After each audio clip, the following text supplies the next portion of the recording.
Hey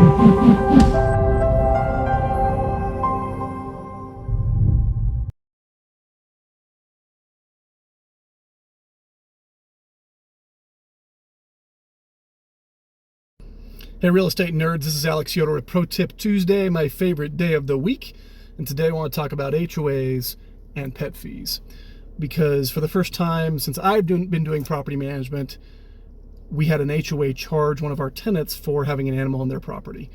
This is very uncommon, and maybe you have seen this, but this is the first time that I've seen this, where an HOA is charging pet fees.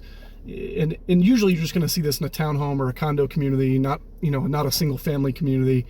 But nonetheless, my tip for today is that you speak with your attorney about language that addresses this.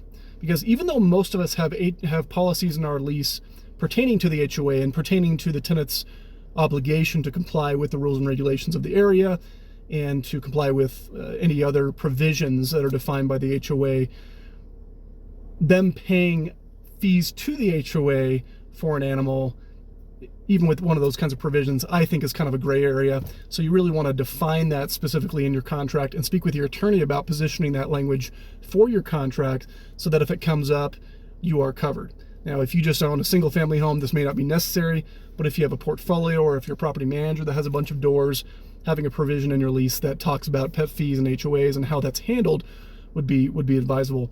Now, you can handle it however you want. With our company, the tenant has a pet fee obligation to us as the landlord, as the management company.